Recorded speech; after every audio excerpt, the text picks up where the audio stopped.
ಮಂಡ್ಯದಲ್ಲಿ ಮತ್ತೆ ಸುಮಲತಾ ಸ್ವಾಭಿಮಾನದ ಹೋರಾಟ. ಕೆಲವೇ ಕ್ಷಣಗಳಲ್ಲಿ ಸುಮಲತಾ ಹೈ ವೋಲ್ಟೇಜ್ ಮೀಟಿಂಗ್ ಅನ್ನ ಮಾಡಲಿದ್ದಾರೆ. ಬೆಂಗಳೂರಿನ ಜೆಪಿ ನಗರದಲ್ಲಿರುವಂತಹ ಸುಮಲತಾ ನಿವಾಸದಲ್ಲಿ ಸಭೆಯನ್ನ ಆಯೋಜನೆ ಮಾಡಲಾಗಿದೆ. ಸಭೆಗೆ ಮಂಡ್ಯದ ವಿವಿಧ ವಿಧಾನಸಭಾ ಕ್ಷೇತ್ರದ ಪ್ರಮುಖರು ಕೂಡ ಆಗಮಿಸಿದ್ದಾರೆ. ಸುಮಲತಾ ನಿವಾಸಕ್ಕೆ ಆಗಮಿಸಿರುವಂತಹ ರಾಕ್ ಲೈನ್ ವೆಂಕಟೇಶ್ ಅವರು ಕೂಡ ಸುಮಲತಾ ಅವರ ನಿವಾಸಕ್ಕೆ ಆಗಮಿಸಿದ್ದಾರೆ. ಹಾಗೆ ದರ್ಶನ್ ಅವರು ಕೂಡ ಆಗಮಿಸಿದ್ದಾರೆ. ಈ ಒಂದು ಸಭೆಯಲ್ಲಿ ಅವರು ಕೂಡ ಭಾಗಿಯಾಗಿದ್ದಾರೆ.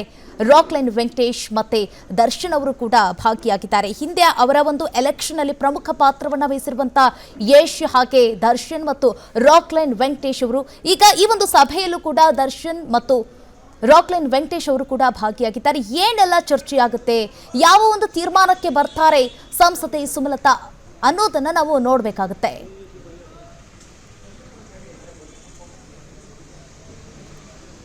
ಗಮನಿಸ್ತಾ ಇದ್ದೀರಾ ನೀವು, 50ಕ್ಕೂ ಹೆಚ್ಚು ಪ್ರಮುಖರು ಕೂಡ ಈ ಒಂದು ಸಭೆಯಲ್ಲಿ ಭಾಗಿಯಾಗಿರುವುದನ್ನ ನೋಡ್ತಾ ಇದ್ದೀರಾ. ಕೆಲವೇ ಕ್ಷಣಗಳಲ್ಲಿ ಸುಮಲತಾ ಅವರ ಹೈ ವೋಲ್ಟೇಜ್ ಮೀಟಿಂಗ್ ನಡೆಯಲಿರುವಂಥದ್ದು.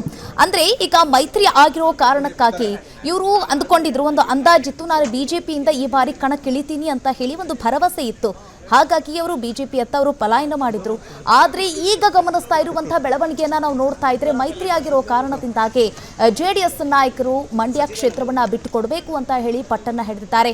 ಹಾಗೆ ಒಬ್ಬ ಅಭ್ಯರ್ಥಿಯನ್ನು ಕೂಡ ಅವರು ರೆಡಿ ಮಾಡಿಟ್ಟಿದ್ದಾರೆ. ಹೀಗಿರುವಾಗ ಸುಮಲತಾ ಅವರಿಗೆ ಕ್ಷೇತ್ರ ಈ ಬಾರಿ ಸಿಗುವುದು ಬಹುತೇಕ ಗೊಂದಲವಾಗಿರುವಂಥದ್ದು. ಹಾಗೆ ಡೌಟ್ ಆಗಿರೋ ಕಾರಣದಿಂದಾಗಿ ಅವರೇ ಒಂದು ಸ್ವತಂತ್ರವಾದಂಥ ನಿರ್ಧಾರವನ್ನು ತೆಗೆದುಕೊಳ್ಳಲಿಕ್ಕೆ ಈಗ ಒಂದು ಸಭೆಯನ್ನ ಆಯೋಜನೆಯನ್ನ ಮಾಡಿದ್ದಾರೆ.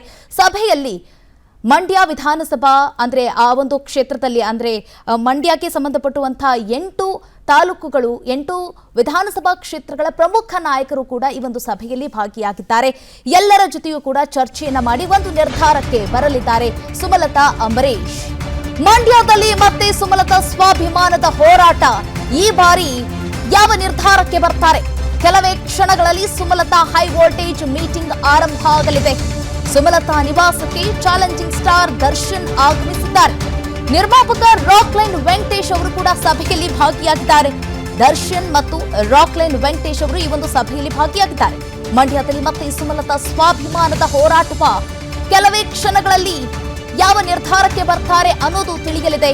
ಹೈ ವೋಲ್ಟೇಜ್ ಮೀಟಿಂಗ್ ಮುಗಿದ ನಂತರ ಸುಮಲತಾ ನಿವಾಸಕ್ಕೆ ಚಾಲೆಂಜಿಂಗ್ ಸ್ಟಾರ್ ದರ್ಶನ್ ಮತ್ತೆ ರಾಕ್ ಲೈನ್ ವೆಂಕಟೇಶ್ ಅವರು ಕೂಡ ಈ ಒಂದು ಸಭೆಯಲ್ಲಿ ಭಾಗಿಯಾಗಿದ್ದಾರೆ. ಬಹಳ ಪ್ರಮುಖವಾದಂತ ನಿರ್ಧಾರವನ್ನ ತೆಗೆದುಕೊಳ್ಳಲಿದ್ದಾರೆ ಸುಮಲತಾ ಅಂಬರೀಶ್ ಅವರು. ಈ ಬಾರಿ ಸ್ವತಂತ್ರವಾಗಿ ಅವರು ಹೋರಾಟವನ್ನ ಮಾಡ್ತಾರಾ? ಸ್ವತಂತ್ರವಾಗಿ ಅಂದ್ರೆ ಮತ್ತೆ ಇಂಡಿಪೆಂಡೆಂಟ್ ಆಗಿ ಅವರು ಕಣಕ್ಕಿಳಿತಾರಾ, ಸ್ಪರ್ಧೆಯನ್ನ ಮಾಡ್ತಾರಾ, ಅಥವಾ ಬೇರೆ ಯಾವುದಾದ್ರೂ ಒಂದು ಪಕ್ಷವನ್ನ ಆಯ್ಕೆ ಮಾಡ್ಕೊಳ್ತಾರಾ? ಸಾಕಷ್ಟು ರೀತಿಯಾದಂತ ಚರ್ಚೆಗಳು ಈಗ ಮಂಡ್ಯ ಲೋಕಸಭಾ ಕ್ಷೇತ್ರದ ಸುತ್ತ ತಿರುಗ್ತಾ ಇರುವಂತದ್ದು. ಅದರಲ್ಲೂ ಬಹಳ ಪ್ರಮುಖ ಅಂತ ಅಂದ್ರೆ ಸುಮಲತಾ ಅವರ ನಡೆ ಬಗ್ಗೆಯೂ ಕೂಡ ಬಹಳ ಕ್ಯೂರಿಯಾಸಿಟಿ ಇರುವಂಥದ್ದು. ನೋಡ್ತಾ ಇದ್ದೀರಾ ನೀವು, ದರ್ಶನ್ ಅವರು ಕೂಡ ಆಗಮಿಸಿದ್ದಾರೆ. ಅವರು ಕೂಡ ಕಾರ್ನಿಂದ ಇಳಿದು ಮನೆ ಒಳಗೆ ಹೋಗ್ತಾ ಇರೋದನ್ನ, ಆತ್ಮೀಯರ ಜೊತೆ ಮಾತನಾಡ್ತಾ ಇರೋದನ್ನ ನೋಡ್ತಾ ಇದ್ದೀರಾ. ಇನ್ನೇನು ಕೆಲವೇ ಕ್ಷಣಗಳಲ್ಲಿ ಆರಂಭ ಆಗಲಿರುವಂತಹ high voltage meeting. Rockline Venkatesh ಅವರು ಈಗಾಗಲೇ ಅವರು ಆಗಮಿಸಿದ್ದಾರೆ. ಈಗ ದರ್ಶನ್ ಅವರು ಬರ್ತಾ ಇರೋದನ್ನ ನೋಡ್ತಾ ಇದ್ದೀರಾ ನೀವು. ಸಭೆಯಲ್ಲಿ ಒಂದು ನಿರ್ಧಾರವನ್ನ ತೆಗೆದುಕೊಳ್ತಾರೆ. ಏನಾಗುತ್ತೆ ಏನ್ ಬಿಡುತ್ತೆ ಅನ್ನೋದನ್ನ ನಾವು ಸಭೆಯ ನಂತರ ತಿಳಿಯಲಿಕ್ಕೆ ಆಗುವಂಥದ್ದು. ಯಾಕಂದ್ರೆ ಬಹಳ ದಿನಗಳಿಂದ ತಿಕ್ಕಾಟ ಇದೆ. ಈ ಬಾರಿ ಮಂಡ್ಯದಿಂದನೇ ಅವರು ಕಣಕ್ಕಿಳಿತಾರಾ, ಅಥವಾ ಕೆಲವರು ಬೆಂಗಳೂರು ಉತ್ತರ ಅಂತ ಇದ್ದಾರೆ, ಕೆಲವರು ಬೆಂಗಳೂರು ಗ್ರಾಮಾಂತರ ಅಂತಿದ್ದಾರೆ. ಅವ್ರು ನೋಡಿದ್ರೆ, ನಾನು ರಾಜಕೀಯಕ್ಕೆ ಬಂದಿರೋದೇ ಮಂಡ್ಯ ಕ್ಷೇತ್ರದಿಂದ ಕಣಕ್ಕಿಳಿಬೇಕು, ಮಂಡ್ಯಗಾಗಿ ನಾನೇನಾದ್ರೂ ಮಾಡಬೇಕು, ಹೀಗೆ ಮಂಡ್ಯ ಮಣ್ಣಿನ ಮಗಳು ನಾನು, ಒಂದಷ್ಟು ಹೇಳಿಕೆಗಳನ್ನು ಕೂಡ ಕೊಟ್ಟಿದ್ದಾರೆ. ಈ ಎಲ್ಲ ಸ್ಟೇಟ್ಮೆಂಟ್ ಮತ್ತೆ ಒಂದಷ್ಟು ಅವರ ಬೆಳವಣಿಗೆ ನಡೆಯನ್ನು ಗಮನಿಸ್ತಾ ಇದ್ರೆ ಅವರು ಮಂಡ್ಯ ಕ್ಷೇತ್ರದಿಂದ ಈ ಬಾರಿ ಮತ್ತೆ ಅವರು ಸ್ಪರ್ಧೆಯನ್ನ ಮಾಡ್ತಾರೆ ಅನ್ನೋದು ಬಹಳ ಖಚಿತವಾಗಿ ಕೇಳಿಬರ್ತಾ ಇರುವಂತಹ ಮಾತುಗಳು. ಆದರೆ ಅದಕ್ಕೆ ಇಲ್ಲಿವರೆಗೂ ಸ್ಪಷ್ಟತೆಯನ್ನ ಸಿಕ್ಕಿಲ್ಲ. ಈ ಒಂದು ಸಭೆಯ ನಂತರ ಏನ್ ಸ್ಪಷ್ಟತೆಯನ್ನ ಕೊಡ್ತಾರೆ ಸುಮಲತಾ ಅಂಬರೀಶ್ ಅವರು ಅನ್ನೋದನ್ನ ನಾವು ಕಾದು ನೋಡ್ಬೇಕಾಗತ್ತೆ. ಆದ್ರೆ ನೀವು ಗಮನಿಸಬಹುದು, ಅಂಬರೀಶ್ ಅವರು ಕೂಡ ದರ್ಶನ್ ಅವರು ಕೂಡ ಈಗ ಈ ಒಂದು ಸಭೆಯಲ್ಲಿ ಭಾಗಿಯಾಗಿರೋದನ್ನು ಕೂಡ ನೀವು ನೋಡ್ತಾ ಇದ್ದೀರಾ. ರಾಕ್ ಲೈನ್ ವೆಂಕಟೇಶ್ ಅವರು ಕೂಡ ಭಾಗಿಯಾಗಿದ್ದಾರೆ. ಅಂದ್ರೆ ಈ ಹಿಂದೆ ನಾವು 2019ರ ಲೋಕಸಭಾ ಚುನಾವಣೆಯಲ್ಲಿ ಯಾವ ರೀತಿಯಾಗಿ ಅವರಿಗೆ ಸಪೋರ್ಟ್ ಅನ್ನ ಮಾಡಿದ್ರು ದರ್ಶನ್ ಮತ್ತೆ ಯಶ್ ಅವರು, ಹಾಗೆ ರಾಕ್ ಲೈನ್ ವೆಂಕಟೇಶ್ ಅವರು ಮತ್ತೆ ಮಗ ಎಲ್ಲರೂ ಸೇರಿ ಅವರಿಗೆ ಒಂದೊಳ್ಳೆ ಸಪೋರ್ಟನ್ನು ಮಾಡಿದರು. ಅವರು ಕಣದಲ್ಲಿದ್ದಾಗ ಈ ಬಾರಿಯೂ ಕೂಡ ಮತ್ತೆ ಅದೇ ಸಪೋರ್ಟನ್ನು ಕೊಡ್ತಾರಾ ನೋಡಬೇಕು.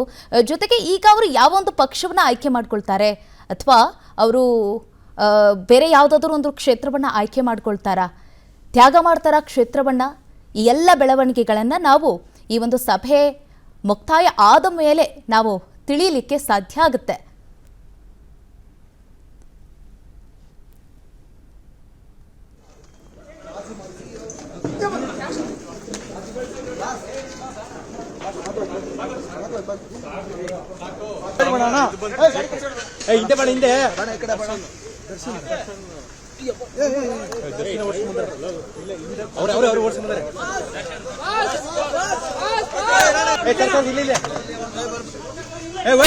ಮುಂದೆ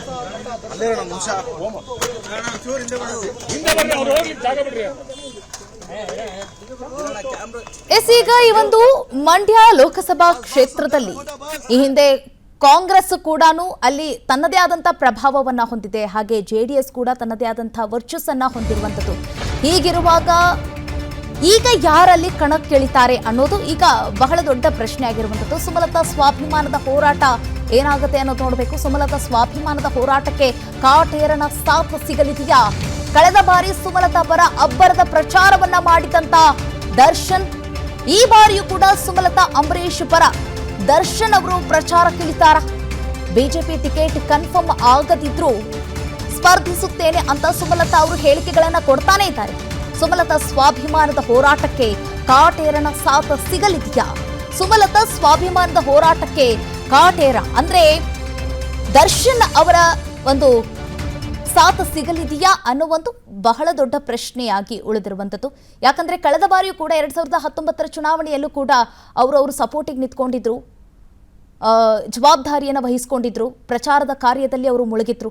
ಹೀಗಿರುವಾಗ ಮತ್ತೆ ಈಗ ಎದುರಾಗಲಿರುವಂಥ 2024 ಲೋಕಸಭಾ ಚುನಾವಣೆಯಲ್ಲಿ ಮತ್ತೆ ಮಂಡ್ಯದಿಂದ ಕಣಕ್ಕಿಳಿದ್ರೆ ಅವರು ಇಂಡಿಪೆಂಡೆಂಟ್ ಆಗಿ ಇಳಿತಾರಾ ಅಥವಾ ಯಾವುದಾದ್ರೂ ಒಂದು ಪಕ್ಷಕ್ಕೆ ಸೇರ್ಪಡೆಯಾಗ್ತಾರಾ ಅದು ಎರಡನೇ ವಿಷಯ. ಆದರೆ ಈ ಬಾರಿಯೂ ಕೂಡ ದರ್ಶನ್ ಅವರು ಅವರಿಗೆ ಹೀಗೆ ಸಪೋರ್ಟನ್ನು ಮಾಡ್ತಾರಾ? ಇದೆಲ್ಲವೂ ಕೂಡ ಎದುರಾಗಲಿರುವಂತಹ ಪ್ರಶ್ನೆಗಳು. ನಾವು ನೋಡಬೇಕಾಗತ್ತೆ ಯಾವ ಒಂದು ನಿರ್ಧಾರಕ್ಕೆ ಬರ್ತಾರೆ ಸುಮಲತಾ ಅಂಬರೀಶ್ ಅವರು ಅನ್ನೋದನ್ನ ನೋಡಬೇಕಾಗತ್ತೆ. ಈ ಹಿಂದೆಯೂ ಕೂಡ ನೋಡಿ ನೀವು ಕಾಂಗ್ರೆಸ್ ಈ ಹಿಂದೆ ಕಳೆದ ಒಂದು 7 ವರ್ಷದ್ದು ನಾವು ಲೆಕ್ಕಾಚಾರಗಳನ್ನು ನೋಡ್ತಾ ಇದ್ರೆ 3 ಬಾರಿ ಕಾಂಗ್ರೆಸ್ ಗೆದ್ದಿರುವಂತಹ ಕ್ಷೇತ್ರ ಇದು, 3 ಬಾರಿ JDS ಗೆದ್ದಿರುವಂತಹ ಕ್ಷೇತ್ರ, 1 ಬಾರಿ ಇಂಡಿಪೆಂಡೆಂಟ್ ಅಂದರೆ ಸುಮಲತಾ ಅವರು ಗೆದ್ದಿರುವಂತಹ ಕ್ಷೇತ್ರ. ಅಂದರೆ CS ಪುಟ್ಟರಾಜ್ ಅವರು ಕೂಡ 2 ಬಾರಿ ಗೆದ್ದಿದ್ದಾರೆ. ರಮ್ಯಾ ಅವರು ಒಂದು 6 ತಿಂಗಳು ಅಂದರೆ ಒಂದು ಬೈ ಎಲೆಕ್ಷನ್ ಆಯಿತು, ಆ ಬೈ ಎಲೆಕ್ಷನ್ ಆದಮೇಲೆ ಅದೇ ಒಂದು 6 ತಿಂಗಳು ಅವರು ಕೂಡ ಗೆದ್ದು ಒಂದು 6 ತಿಂಗಳು ಅವರು ಸಂಸದರಾಗಿದ್ದರು. ಹಾಗೆ ಮತ್ತೆ ಅಂಬರೀಶ್ ಅವರು ಕೂಡ 3 ಬಾರಿ ಅವರು ಗೆದ್ದಿದ್ದಾರೆ. ಒಮ್ಮೆ ಜನತಾದಳದಿಂದ ಗೆದ್ದಿದ್ದಾರೆ, ಮತ್ತೆ 2 ಬಾರಿ ಕಾಂಗ್ರೆಸ್ನಿಂದಲೂ ಕೂಡ ಅವರು ಸ್ಪರ್ಧೆಯನ್ನು ಮಾಡಿದ್ದಾರೆ. ಎಸ್ ಚಂದ್ರಶೇಖರ್ ಅವರು ಇನ್ನಷ್ಟು ಡೀಟೇಲ್ಸ್ ಕೊಡ್ತಾರೆ ನಮ್ಮ ಪ್ರತಿನಿಧಿ ಚಂದ್ರಶೇಖರ್. ಈಗ ಆಗ್ತಾ ಇರುವಂತಹ ಹೈ ವೋಲ್ಟೇಜ್ ಮೀಟಿಂಗ್ ನಲ್ಲಿ ಏನೆಲ್ಲ ಚರ್ಚೆ ಆಗಬಹುದು, ಯಾವ ನಿರ್ಧಾರಕ್ಕೆ ಬರ್ಬೋದು, ಮತ್ತೆ ನಟ ದರ್ಶನ್ ಹಾಗೆ ರಾಕ್ಲೈನ್ ವೆಂಕಟೇಶ್ ಅವರು ಕೂಡ ಈ ಒಂದು ಸಭೆಯಲ್ಲಿ ಭಾಗಿಯಾಗಿದ್ದಾರೆ. ಅವರು ಕೂಡ ಮುಂದೆ ಬರುವಂತಹ ಈ ಒಂದು ಚುನಾವಣಾ ಪ್ರಚಾರ ಕಾರ್ಯದಲ್ಲಿ ಮತ್ತೆ ಭಾಗಿಯಾಗ್ತಾರಾ, ಸಪೋರ್ಟ್ ಮಾಡ್ತಾರಾ? ಡೀಟೇಲ್ಸ್ ಕೊಡೋದಾದ್ರೆ.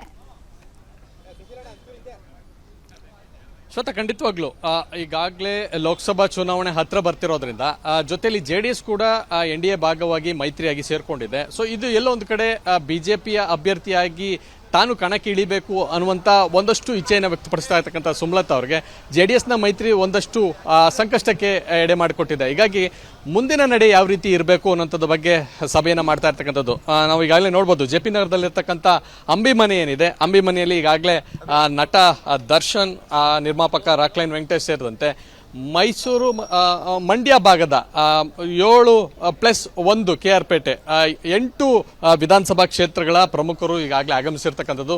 ಮಹಿಳೆಯರು ಮತ್ತು ಅನೇಕ ಪ್ರಮುಖ ಮುಖಂಡರುಗಳು ಕೂಡ ಆಗಮಿಸ್ತಾ ಇದ್ದಾರೆ. ಇನ್ನು ಸಚ್ಚಿದಾನಂದ ಅವರು ಕೂಡ ಈ ಸಭೆಗೆ ಆಗಮಿಸಬೇಕಾಗಿರ್ತಕ್ಕಂಥದ್ದು. ಸೊ ಕೆಲವೇ ನಿಮಿಷಗಳಲ್ಲಿ ಈ ಸಭೆ ಕೂಡ ಆರಂಭವಾಗುತ್ತೆ. ಯಾಕಂತಂದ್ರೆ ಮುಂದೆ ಯಾವ ರೀತಿ ಒಂದು ವೇಳೆ JDSಗೆ ಅಭ್ಯರ್ಥಿನೇ ಮಂಡ್ಯದಿಂದ ಕಣಕ್ಕಿಳಿಬೇಕು ಅನ್ನೋಂಥದ್ದಾದ್ರೆ ಯಾವ ನಿರ್ಧಾರವನ್ನು ಕೈಗೊಳ್ಳಬೇಕು, ಒಂದು ವೇಳೆ ಬಿಜೆಪಿ ಅಭ್ಯರ್ಥಿಯಾಗಿ ಸುಮಲತಾನೇ ಕಣಕ್ಕಿಳಿಯೋದಾದ್ರೆ ಅಥವಾ ಸುಮಲತಾ ಬೇಡ ಬೇರೆ ಯಾರಾದರೂ ಬಿಜೆಪಿಯಿಂದ ಅಭ್ಯರ್ಥಿ ಆಗಲಿ ಅನ್ನುವಂಥದ್ದಾದ್ರೆ ಯಾವ ರೀತಿ ನಮ್ಮ ಸ್ಟ್ರಾಟಜಿ ಇರಬೇಕು ಅಥವಾ ನಾವು ಯಾವ ನಿರ್ಧಾರವನ್ನು ತೆಗೆದುಕೊಳ್ಬೇಕು ಅನ್ನುವಂಥ ಬಗ್ಗೆ ಇವತ್ತಿನ ಸಭೆ ಪ್ರಮುಖವಾಗಿ ನಡೀತಾ ಇರ್ತಕ್ಕಂಥದ್ದು. ಈಗಾಗಲೇ ಸುಮಲತಾ ಅವರು ಕೂಡ ಹೇಳಿದ್ರು, ನನ್ನನ್ನು ನಾನೇ ಕಣಕ್ಕಿಳಿತೀನಿ ಅಥವಾ ಬೇಡ ನಾನು ಬೇಡ ಅನ್ನುವಂಥದ್ದಾದ್ರೆ ಬಿಜೆಪಿಯಿಂದ ಯಾರನ್ನಾದ್ರೂ ಕಣಕ್ಕಿಳಿಸಿ ಅವರನ್ನ ಗೆಲ್ಲಿಸ್ಕೊಂಡು ಬರೋಣ, ಆದರೆ JDSಗೆ ಕೊಡೋದು ಬೇಡ. ಬಿಜೆಪಿಗೆ ಈಗಾಗಲೇ ಮಂಡ್ಯದಲ್ಲಿ ಸಾಕಷ್ಟು ದೊಡ್ಡ ಮಟ್ಟದ ಪ್ರಭಾವ ಶುರುವಾಗಿದೆ ಅನ್ನುವಂಥ ಮಾತನ್ನು ಕೂಡ ವ್ಯಕ್ತಪಡಿಸಿದ್ದಾರೆ. ಸೊ ಹೀಗಾಗಿ ಇದರ ನಡುವೆ ಮಾಜಿ ಮುಖ್ಯಮಂತ್ರಿಗಳಾದಂಥ HD ಕುಮಾರಸ್ವಾಮಿ ಅವರು ದೆಹಲಿಗೆ ತೆರಳಿ ಗೃಹ ಸಚಿವ ಅಮಿತ್ ಶಾ ಅವರನ್ನು ಕೂಡ ಭೇಟಿಯಾಗಿ ರಾಜ್ಯಕ್ಕೆ ಬಂದಿದ್ರು. ಆ ಸಂದರ್ಭದಲ್ಲಿ ಒಂದಷ್ಟು ಚರ್ಚೆ ಆಗಿತ್ತು ಮಂಡ್ಯ, ಹಾಸನ ಮತ್ತು ಕೋಲಾರ JDSಗೆ ಅಂತ. ಸೊ ಹೀಗಾಗಿ ಆ ಚರ್ಚೆಯ ಬೆನ್ನಲ್ಲೇ ಈಗ ಸುಮಲತಾ ಅವರು ಸಭೆಯನ್ನು ಕರೆದಿರ್ತಕ್ಕಂಥದ್ದು.